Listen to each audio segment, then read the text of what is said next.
মা হওয়ার পরে যতই ঘোরাঘুরি করার মন কিন্তু বাচ্চাদের কাছে পড়ে থাকে। আমরা একদিনের জন্য গিয়েছি, ঠিক একদিন না, এক রাতের জন্য গিয়েছি, কিন্তু দিন শেষে তো বাচ্চাদের কাছে ব্যাক করতে হবে। Please like and follow. Hello everyone, this is Fatema, welcome Fatema vlogs. সকাল সকাল উঠে দেখি বৃষ্টি হচ্ছে। কক্সবাজারে আসার পর থেকে এত বৃষ্টি এত বৃষ্টি। আচ্ছা, আপনারা অনেকে আমাকে জিজ্ঞেস করেছেন আপু কোথায় উঠেছেন। তো আমি রিসোর্ট টাইপের একটা জায়গায় উঠেছি, সেটার নাম হলো মুনেক্সট। আমি হলো ডিসক্রিপশনে লিঙ্ক দিয়ে দিব, আপনারা দেখে নিন। তো আমরা হলো এই যে বের হয়ে গেলাম, বের হয়ে আমরা যাচ্ছি হলো খেতে, কারণ আমাদের ক্ষুধা লেগেছে। আমরা ঘুম থেকে উঠতে উঠতেই 1:30 বেজে গেছে। তো এখানে আসতে আসতে অলরেডি আমাদের 2:30 বাজে। তো প্রচন্ড ক্ষুধা লাগছে। তো এখানে মজার মজার খাবার ছিল, যে পড়শি রেস্টুরেন্ট। তো এখানে হলো সব আইটেমের সব ভর্তা টর্তা আমরা নিয়ে নিলাম, নিয়ে খাওয়া স্টার্ট করে দিলাম। কিন্তু এখানে আসলে আপনার লইট্টা ফ্রাই না খাইলে হয়? আপনার কক্সবাজার আসবেন আর লইট্টা ফ্রাই খাবেন না, তাতে হয় না। এখানকার লইট্টা ফ্রাইটা অনেক কচকচে ছিল। কিন্তু এখানকার খাবার আমি একটা রিভিউ দিব, সেটা হলো ওনারা ঝাল একেবারে কম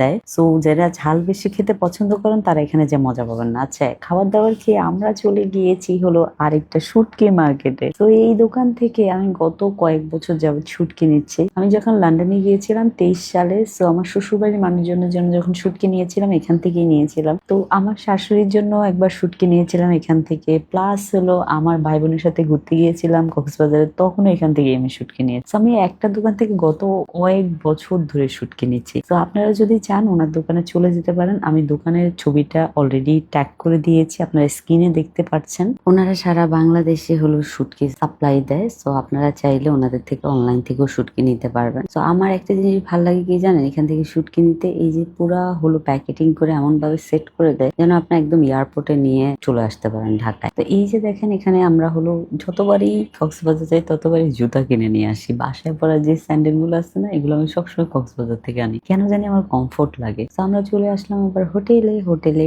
এসে আমরা হলো এই যে রেডি হলাম, রেডি হয়ে সব গুছিয়ে লাগেজ বের করলাম, কারণ এখন আমরা চলে যাব। কিন্তু কিছু জায়গায় আসলে যেতে মন চায় না, এত পিসফুল একটা জায়গা ছিল, থেকে অনেক আরাম লাগছে। আর সবচেয়ে ইম্পর্টেন্ট কি জানেন, আপনার পার্টনার যদি কেয়ারিং হয় আপনার প্রতি, তাহলে তো আরো বেশি ভালো লাগে। যে দেখেন, ও সিএনজিতে ঘুমাচ্ছে কিন্তু পিছনে লাগেজ, আমার মাথায় যেন লাগেজটা বাড়ি না খায়, সেই জন্য পিছনে হাত দিয়ে রাখে। সো পার্টনার কেয়ারিং হওয়াটা অনেক বেশি ইম্পর্টেন্ট লাইফে। শুধু একজন কেয়ার করলে হবে না, পাশাপাশি দুইজনেরই কেয়ার করতে হবে, কারণ লাইফটা দুইজনের। তো যাই হোক, আমরা চলে আসলাম এয়ারপোর্টে। এসে হলো যাই বলেন, মা তো আমি, তাই না? বাচ্চাদের জন্য আমার মনে হয়েছে কিছু না কিছু নিতে হবে, সেই জন্য এয়ারপোর্ট থেকে আমি চকলেট কিনেছি। এখন আমাদের বোর্ডিং পাস টাইম, আমরা এখন চলে যাব হলো ঢাকাতে। তো আমার হাজবেন্ড হলো আগে আগে যে দাঁড়িয়েছে, ও বাচ্চাদের জন্য অনেক বেশি ওর মন খারাপ। ও যদি কোথাও যায়, ও আমার থেকে বেশি হলো টেনশনে থাকে বাচ্চাদেরকে নিয়ে। এটা আমার খুবই ভালো লাগে। তবে একটা জিনিস কি জানেন, কক্সবাজার আসার সময় বৃষ্টি দিয়ে ভিজে ভিজে আসতে হলো, এই প্লেনে উঠতে হলো। তো যাই হোক, আমরা হলো প্লেনে করে এখন চলে আসলাম